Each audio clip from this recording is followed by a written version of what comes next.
자, 여러분 안녕하세요. 사망의 역사, 오늘 이번 시간에 어떤 걸 할 거냐면 지난 한 학기 동안 배웠던 내용들을 다 정리해서 우리가 이제 조금 있으면 7월 달에 보게 될 2회고사에서 이 문제들이 어떻게 나오는지에 대해서 분석을 해볼 거고, 전체적인 역사 내용과 흐름에 대해서 정리하는 시간을 갖도록 하겠습니다. 자, 우선 이 강의는 저작권법에 의해서 보호받는다는 사실 여러분들이 미리 좀 알아줬으면 좋겠습니다. 자, 첫 번째 문제 파트부터 가겠습니다. 반응이 좀 느리네요. 자, 첫 번째 파트는 흥선대원, 여러분들이 수행평가를 봤던 흥선대원군의 개혁부터 시작하겠습니다. 우선 흥선대원군은 첫 번째로 안동김씨와 풍양김씨와 같은 세도가들의 힘을 약화시키기 위해서 비변사라는 임시기구를 완전히 폐지해버립니다. 자, 비변사가 폐지되면서 이 비변사가 갖고 있었던 기능은 전부 의정부로 넘어가게 되는데, 사실 여러분들 이 부분 같은 경우에는 우리 중학교 교과서에는 나와 있지가 않아요. 이거는 고등학교에 가면 배운 내용인데 선생님이 흥선대원군의 개혁을 하면서 같이 준비해본 내용입니다. 자, 그리고 두 번째, 서원 정리와 호포제 시행 같은 경우에는 굉장히 중요한 내용이라고 할 수 있어요. 왜? 서원이라는 거는 지금의 문학향교, 여러분 혹시 가봤어요? 문학향교가 대표적인 서원인데 이 서원은 지금의 도서관 같은 거예요. 근데 양반들이 이 서원에 있으면서 서로 회의도 하고 단합도 하고 놀기도 하고 공부도 하는 곳인데, 이 서원이라는 곳은 세금을 안 내기 때문에 국가 재정에 매우 큰 걸림돌이 됐어요. 또 하나는 이 호포제 시행이라는 거예요. 조선 후기, 여러분들 2학년 때 배웠을 거예요. 조선 후기에 신분제가 동요한, 그러니까 양반의 수가 급증하게 된 가장 큰 이유가 양반들은 세금을 내지 않았습니다. 하지만 이 호포제가 시행되면서부터 양반들이 세금을 내기 시작하니까 이 두 가지 내용, 양반들의 본거지와 같아서 서원을 정리하고 그리고 호포제를 시행하면서 양반들이 세금을 내게 되면서 이 두 가지 정책 같은 경우에는 양반들이 싫어하는 걸 넘어서 양반들이 굉장히 극혐했던 정책입니다. 굉장히 중요했던 정책이니까 잘 기억해 두세요. 그리고 대전회통 같은 경우에는 법전이라고 얘기했죠. 이런 법전을 통해서 개혁 정치를 뒷받침하려고 했고, 또 하나는 경복궁을 다시 만들게 됩니다. 이 경복궁 언제 불태웁니까, 여러분들? 어떤 친구는 술 취한 할아버지가 술 먹고 불태웠다라고 하는데 그거는 숭례문, 즉 남대문이고, 이 경복궁은 임진왜란 때 조선 백성들이 불태웁니다. 그 일본 군대가 아니라 조선의 백성들이 이거 왜 불태웠을까요? 네, 조선의 왕이었던 선조는 임진왜란이 터지자 바로 의주로 도망해 가버립니다. 그때 분노한 백성들이 태워버린 게 이 경복궁인데, 흥선대원군이 이 경복궁을 다시 만들려고 합니다. 근데 이렇게 엄청난 공사를 하다 보니까 막대한 돈이 필요하게 되었고, 대원군은 이 어마무시한 쩐을 마련하기 위해서 어떻게 했느냐, 이 돈을 마련하기 위한 방법이 크게 두 가지가 있었는데, 하나는 당백전이에요. 여러분들 일당백에 대해서 배워봤을 거예요. 혼자서 100인분 역할을 한다는 건데, 이 당백전이라는 건 뭐냐면 기존의 화폐의 100배 가치를 가진 고액권의 화폐를 만들어내는 게 당백전입니다. 당연히 물가 어떻게 됐겠어요? 네, 물가가 폭등하게 돼서 백성들의 삶이 더 어려워졌겠죠? 자, 그리고 또 하나는 원납전입니다.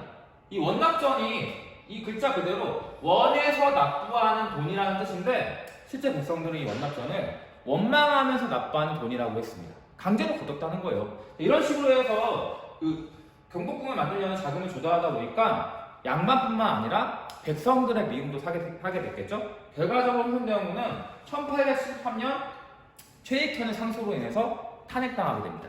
자, 계속 볼게요. 자, 이게 조금 반응이 느리네요, 여러분들. 자, 두 번째, 흥선대원군 시기에는 해외 세력도 굉장히 많이 침입해 들어오기 시작해요. 여러분들 2학기 때는 세계사를 배울 건데, 그 세계사 때 이 내용들에 대해서 자세히 설명해 주겠습니다. 자, 첫 번째, 병인박해. 프랑스 선교사를 죽였는데, 프랑스 선교사는 왜 죽였죠? 맞습니다. 프랑스 선교사들은 이 천주교 신자들이었는데, 천주교에서는 제사를 거부했습니다. 자, 조선은 전통적으로 유교 사회였기 때문에 조상에 대한 제사를 굉장히 중요시 여겼죠. 우리가 전쟁 났을 때 신주단제를 들고 도망간다라고 하잖아요. 그만큼 조상들을 중요시 여겼기 때문에 프랑스 선교사들이 제사를 거부하자 흥선대원군이 학살을 명령합니다. 자, 두 번째, 제네럴 셔먼 사건. 대동강에 필요한 미국 상선이었던 제네럴 셔먼 사건을 대동강가에 있었던, 즉 지금의 평양이죠. 평양 시민들이 힘을 합쳐서 제네럴 셔먼을 불태우게 됩니다. 자, 이 결과 1866년에 병인양, 프랑스가 강화도를 쳐들어오게 되고, 그리고 이 사이에 오페레트 도구 미수 사건이 있습니다. 독일 상인이었던 오페레트가 흥선대원군의 아버지였던 남영군의 묘를 도굴 하려다가 결국 콘크리트를 깨는 소리 때문에 이게 발각이 돼서 오페레트가 도망가게 되는 사건이 발생하게 됩니다. 자, 그리고 또 하나는 1871년에 있었던 신미항해입니다. 미국의 캡틴 로저스가 강화도로 쳐들어오는 사건이 발생하게 돼요. 여러분들, 그러면 지금 병인양요도 그렇고 신미항요도 그렇고 전부 다 어디로 들어왔죠? 네, 강화도로 들어옵니다. 왜 강화도일까요? 답은 간단해요. 이 강화도가 지금 같은 경우는 인천에 속해 있죠. 이 강화도를 점령하면 어디까지 갈 수 있냐면 지금 서울의 홍익대까지 바닷길로 갈 수가 있었어요. 홍익대까지 가면 어떻게 될까요?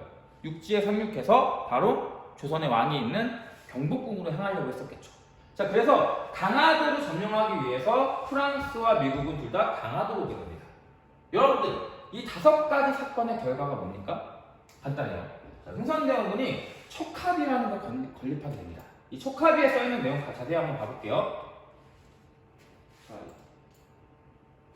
자, 촉합에 써있는 내용입니다. 서양 오랑캐가 쳐들어왔는데 싸우지 않는 것은 곧 화의하는 것이요 화의를 주장하는 것은 곧 나라를 파는 것이다 라는 말이 써있습니다. 한마디로 서양은 어떻게 하겠다? 대척하겠다는 겁니다. 자, 여기까지 흥선대원군의 정책을 다 봤고 이 세 번째 주제로 한번 넘어가 볼게요. 자, 세 번째 주제는 이무군란입니다. 정부가 개화 정책을 추진을 하기 시작하는데 이 개화 정책을 추진할 수 있었던 배경은 1873년에 흥선대원군이 탄핵당하기 때문인 거예요. 그리고 나서 이제 고종도 나이가 20대가 됐으니까 직접 정치를 하게 되면서 정부가 개화 정책을 시작하게 됩니다. 자, 이때 정부는 신식군인이었던 서양식 무기를 갖추는 별개군이라는 신식 부대를 창설하게 돼요. 여러분들, 선생님 저번 시간에 얘기했었죠. 인간이 제일 언제 왜 받는다고 그랬어요? 바로 차별 대우를 받을 때 굉장히 분노하게 된다고 얘기했죠. 이 구식군인과 신식군인은 대우 자체가 달랐어요. 신식군인은 보급도 잘 되고 월급도 잘 나오고 대우도 굉장히 좋은데 구식군인들은 13개월 동안의 월급을 못 받은 거예요. 근데 13개월 만에 받은 급료에서 이때는 급료를 쌀로 받았거든요. 13개월 만에 받은 쌀에서 모래랑 돌이랑 심지어는 쌀 껍데기까지 나왔습니다. 자, 여러분들 생각해보세요. 13개월 만에 드디어 받은 월급에서 이런 말도 안 되는 모래가 섞인 급여를 받았다. 정말 여러분이 이 입장이 되면 분노하겠죠. 여러분들, 선생님이 여러분 나이 때는 사실 이거 별로 이해는 됐지만 그렇게 심각하게 받아들여지진 않았어요. 선생님이 지금은 집에 가장이자 아이도 있고 아내도 있으니까 내가 가장인데 13개월 동안 월급을 못 받았는데 13개월 만에 받은 월급이 이런 먹지도 못한 쓰레기를 준다면은 제가 가장 입장에서 정말 열받아서 다 부셔버리려고 했을 것 같아요. 철저하게 이해가 됩니다. 자, 그래서 이들은 분노하게 돼요. 구식군인들은. 그래서 관청에 쳐들어가서 말 그대로 관리들을 다 죽여버립니다. 그리고 정말 미쳐 날뛰고 도저히 막을 수 없는 단계까지 이르게 되고 이때 이들을 제압한 게 누구냐? 바로 청나라의 군대가 들어와서 제압하게 됩니다. 자, 그리고 이제 청나라가 우리나라에 들어와서 이무군란의 구식군인들을 제압해줬어요. 여러분들, 세상에 공짜가 어디 있어요? 이때부터 청나라의 간섭은 굉장히 심해지게 됩니다. 왜? 청나라가 이무군란 세력들을 다 제압해줬거든요. 줬잖아요. 자, 그리고 이때 어떤 일이 생기냐면 별 5개 한번 쳐보세요. 자, 이때 우리나라는 급진개화파와 온건개화파의 대립이 굉장히 심해집니다. 이 급진개화파는 일본의 메이지 유신을 모델로 해서 빠르게 개화를 하려고 시도를 했었고 온건개화파는 청나라의 양무운동을 따라서 천천히 개화를 하려고 했었어요. 근데 여러분들, 지금 우리나라의 누구의 입장이 좀 더 강화가 되었었죠? 네, 청나라의 간섭이 강해지는 순간 급진개화파들은 불만을 품을 수밖에 없어요. 왜? 일본처럼 빠르게 개화해야 되는데 청나라를 따라서 천천히 개화를 하다 보니까 답답해졌을 거예요.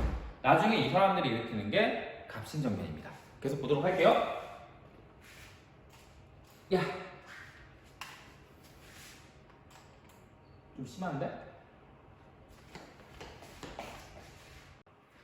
자, 계속 나가보도록 하겠습니다. 이 다음에는 1876년에 있었던 강화도 조약이에요. 여러분들, 이 강화도 조약의 원인이 운요호라는 사건이에요. 일본이 운요호라는 배를 보내서 강화도를 포격하면서 개항할 것을 요구하고 있었습니다. 여러분들, 여기서 이 운요호 사건도 배를 5개 쳐주세요. 여러분들, 이 운요호 사건은 흥선대원군 집권기에 있었던 일이었을까요? 예, 흥선대원군은 1873년에 탄핵당해요. 여러분들, 이 운요호 사건은 척합이와 관련이 있다 없다? 척합이와 관련이 전혀 없는 사건이에요. 척합이가 세워지고 나서 그 다음에 3년 있다가, 아니 3년이 아니죠, 5년 있다가 일어난 사건이 강압의 조약이기 때문에 척합이와는 전혀, 척합의 권리과는 전혀 관련이 없습니다. 자, 이 강압의 조약은 최초의 근대적인 조약이자 불평등 조약이라고 이렇게 불리고 있는데, 여러분들 이걸 알아야 돼요. 근대적 조약이라는 건 그냥 넘어가도 좋아요. 근데 불평등 조약이, 왜 이 조약이 불평등한지를 우리가 알면 이 문제를 전부 다 해결할 수 있습니다. 첫 번째, 조선은 자주국이며 일본과 평등한 권리를 가진다. 굉장히 좋은 말 같아 보이죠? 하지만 이 말 속에는 어떤 의도가 숨어 있냐면 청나라의 영향력을 제거하려는 의도를 보이고 있습니다. 굉장히 중요한 요소예요. 왜냐하면 우리나라는 병자호란 이후부터 청나라에 거의 속국처럼 되어 있었거든요. 근데 이제는 청나라가 아니라 일본이 조선을 이제 어떻게 지배하겠다라는 의도를 보여주는 거예요. 두 번째, 조선국은 부산 외에 두 곳의 항구를 개항하고 일본인이 와서 통상하도록 허가한다. 이때 개항하는 게 최초의 개항이 부산, 그 다음에 두 번째가 원산, 세 번째가 인천이에요. 한마디로 조선의 상권을 전부 다 장악하겠다는 의도를 보여주고 있는 거예요. 세 번째, 일본국 항해자가 자유로이 해안을 침략하도록 허가한다. 이거 정말 말도 안 되는 조약이죠. 여러분들, 세상에 어떤 나라가 자신의 영토를 다른 나라 국가가 들어와서 침략하는데 그걸 가만히 보고 있을 나라가 어디 있어요? 이거 정말 말도 안 되는 조약 중에 하나고, 조선의 영토를 침략하려는 일본의 야욕을 보여주고 있습니다. 자, 제10조, 일본국 국민이 조선국 항구에서 죄를 범한 것이 조선국 국민에게 관계된 사건일 때는 모두 일본국 관원이 심판한다. 다른 말로는 시외법권입니다. 여러분들, 이것 때문에 우리나라는 1876년에 이 조약 하나를 잘못 맺어서 나중에 1895년 을미사변 때 조선의 국모를 죽였던 낭인 40여 명에 대해서 어떠한 처벌도 하지 못합니다. 그들은 전부 다 어떻게 되었을까요? 네, 전원 무죄 판결 받게 됩니다. 자, 계속해서 봐보겠습니다. 자, 그 다음에 선생님이 얘기했었죠? 이모군란의 결과 급진개화파와 온건개화파의 대립이 있었다 그랬어요. 이 갑신정변은 급진개화파들이 청나라의 간섭 심화로 근대화가 늦어지자 굉장히 답답한 마음을 갖게 됐어요. 그래서 일으킨 정변이 이 갑신정변입니다. 이 갑신정변 세력들이 요구했던 게 어떤 나라인지 한번 볼 필요가 있어요. 요구사항은 총 14개 조항이었는데 그 중에 4가지 조항을 가져왔습니다. 첫 번째, 청에 잡혀간 대원군을 돌아오게 하고 청에 대하여 행하던 조공을 폐지한다.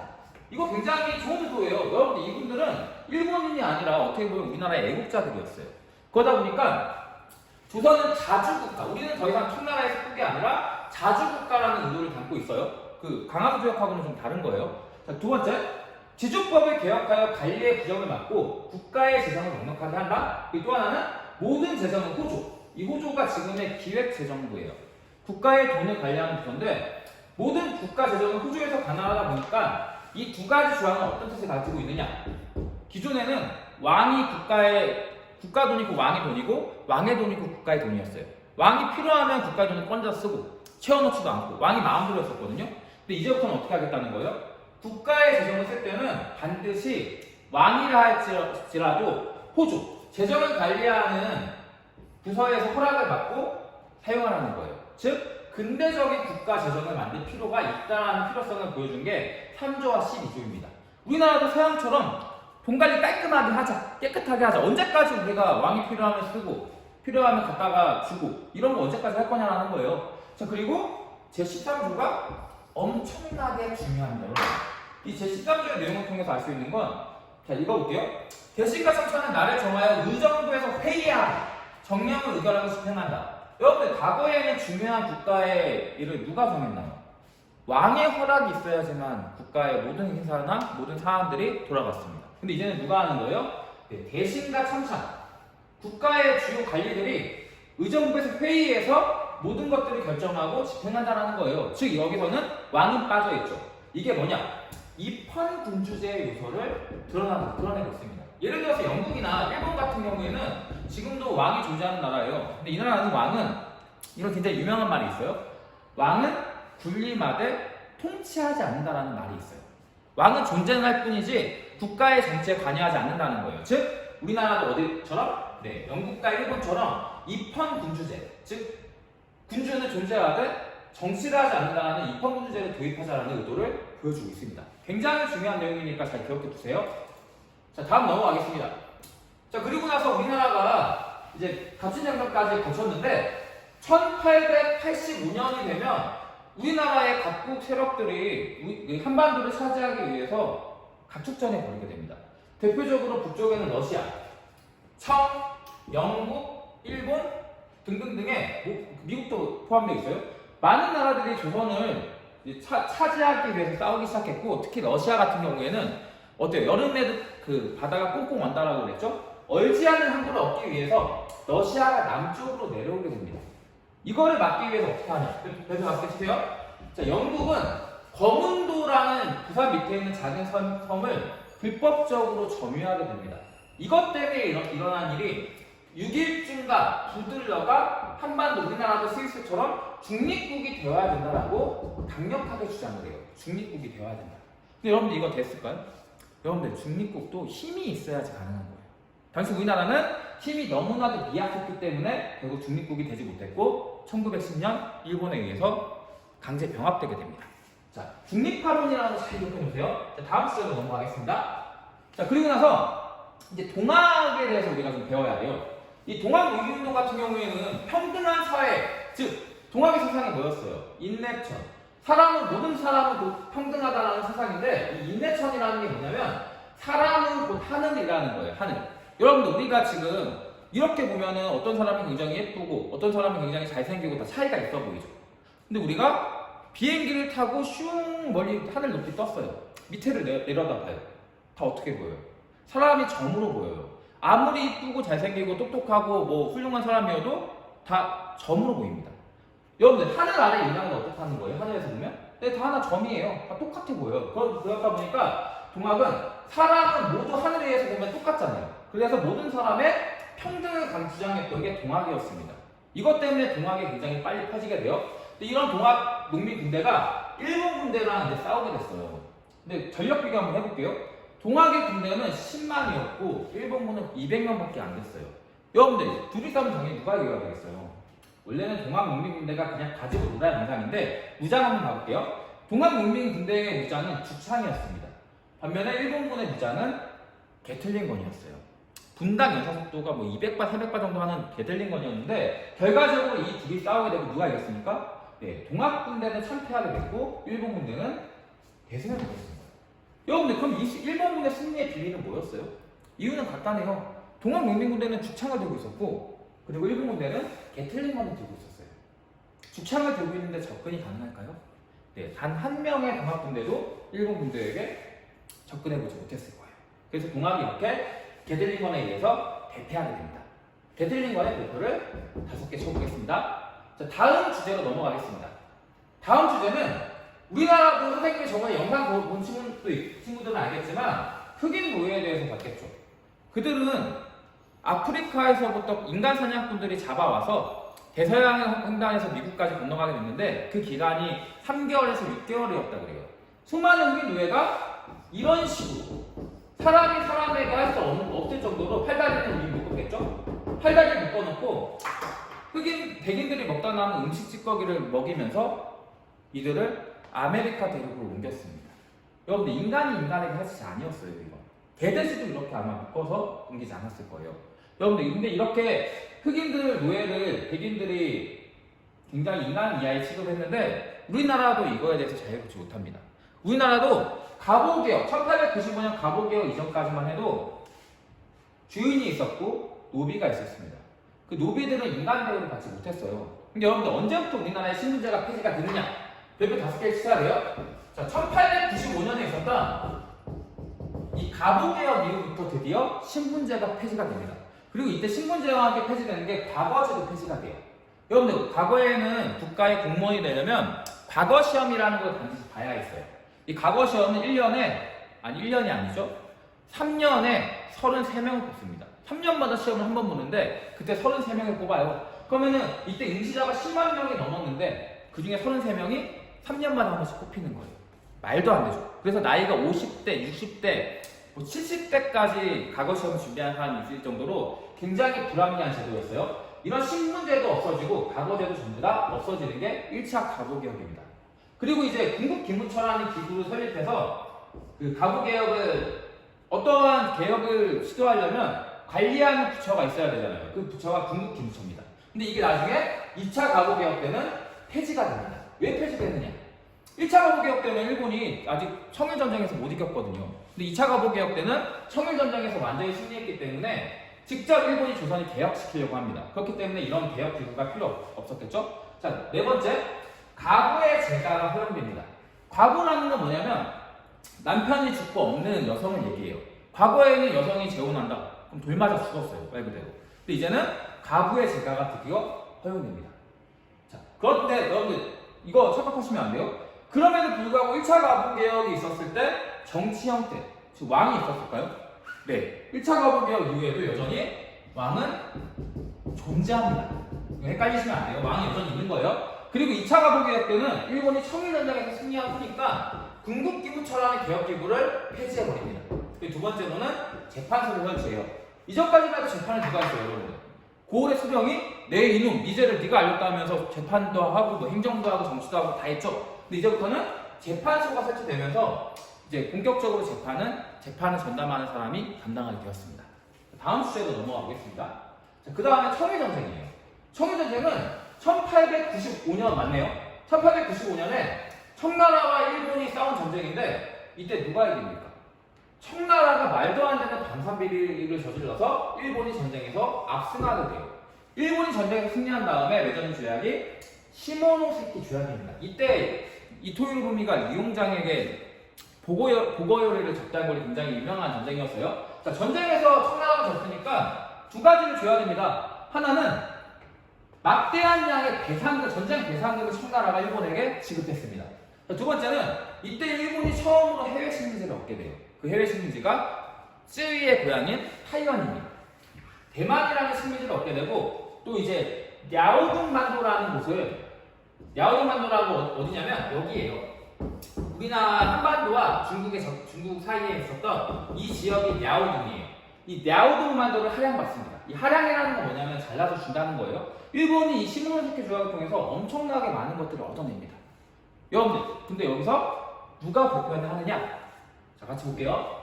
자, 이 랴오둥만도를 일본이 차지한다는 거는 일본이 중국으로 진출할 수 있는 발판을 마련한다는 거예요. 이때 누가 정말 불편했냐면 여러분들, 선생님이 지난 시간에 막 노래 같은 거 불러주면서 얘기해 줬었죠? 루돌프 사센코는 매우 반짝이는 코라는 노래 기억납니까? 네, 이때 누가 불편해하느냐? 러시아, 루돌프, 러시아와 독일과 프랑스가 이거에 대해서 엄청나게 불편하게 생각을 해요. 왜? 중국의 별명이 뭐였어요, 당시에? 세계의 식탁이었죠. 세계의 케이크였어요. 강대국들이 중국을 나눠 먹고 있는데 그때 당시 일본은 아직 강대국이 되지 못했기 때문에 서양의 국가들은 일본을 조금 무시하고 있었어요. 근데 갑자기 일본이 랴오둥을 달라고 하니까 러시아와 독일과 프랑스가 힘을 합쳐서 어디 우리 형님들을 밥그릇에 숟가락을 대느냐라고 하면서 일본에 협박합니다. 야, 랴오둥 뱉어내. 안 뱉어내면 뒤질 줄 알아. 이렇게 얘기한 거예요. 그래서 일본이 어떻게 합니까? 이 러시아, 독일, 프랑스의 압박에 못 이겨서 랴오둥을 다시 반납합니다, 여러분들. 일본이 중국의 영토를 빼앗았는데, 물론 대만은 여전히 가지고 있습니다. 영토를 빼앗았는데 그 랴오둥을 다시 중국에게 돌려주게 되는 거예요. 그게 삼국 간섭입니다. 러시아와 독일, 프랑스라는 사실을 잘 기억해 둬야 됩니다. 자, 여러분들, 이때 일본이 러시아와 프랑스, 특히 러시아에 굴복하는 걸 누가 보고 있었냐면 명성황후가 다 보고 있었어요. 명성황후는 당시 외국 선교사들의 평에 의하면 아시아에서 가장 똑똑한 여성이라고 불렸다고 합니다. 이 명성황후가 본 거예요. 일본이 러시아한테 쪽도 못 쓰고 깽깽거리네 하면서 러시아를 이제 보고 있었던 거예요. 여러분들이 명성황후라면 어떻게 할까요? 여러분들, 당시 일본은 청일전쟁 이후에 조선을 지배하려는 야욕을 펴고 있었어요. 명성황후는 러시아를 끌어들이면 일본을 견제할 수 있다는 믿음하에 러시아에게 접근하게 됩니다. 그리고 실제로 수많은 러시아 관련 정치인들과 교류하게 됩니다. 여러분, 일본이 이거 가만히 보고 있을까요? 어떻게 얻어낸 조선에 대한 이권이고 어떻게 얻어낸 조선에 대한 중주권인데 이거 그냥 보고 있을 수 없겠죠? 그래서 일본이 특단의 조치를 취하게 됩니다. 그게 뭐예요? 여우사냥이라 불렸던 명성황후 살해 사건이었던 을미사변입니다, 여러분들. 의미사변이 이래서 발생하는 거예요. 그럼 여러분들 명성황후가 왜 죽었습니까? 네, 명성황후가 러시아에 접근했기 때문에 죽은 거지. 선생님이 여러분 나이 때 어떻게 배웠는지 알아요? 일본이라는 이때는 일본 역사 선생님이 일본인이라고 안 했어요. 일본 X들은 너무 잔인하고 사악하고 진짜 말 그대로 비문명인이기 때문에 우리나라의 국모를 잔인하게 살해하고 시체까지 불태웠다고 배웠어요. 여러분 하지만 일본은 절대 일본인들이 살인 중독자여서 혹은 폭력을 좋아해서 명성황후를 죽인 게 아니에요. 철저하게 계산했고 철저하게 전략적으로 명성황후를 잔인하게 살해한 겁니다. 나중에 이 살해범들 다 어떻게 됐어요? 여러분들 기억나죠? 1876년에 강화도 조약에 의해서 치해 법권이 적용돼서 전부 다 일본으로 이송돼서 재판을 받고 전원 증거 불충분으로 무죄 판결받습니다. 이게 일미사변이었어요. 자, 그리고 자기 아내가 죽는 것을 지켜봤던 고종은 다음 차례는 누구겠어요? 명성황후 다음은 본인이 죽을 수도 있었기 때문에 고종은 러시아 공사관으로 도주하게 됩니다. 이게 그 유명한 아간파천이에요. 1896년에 사건입니다. 자, 여기까지 하고 조금 이따가 좀 이어서 하겠습니다.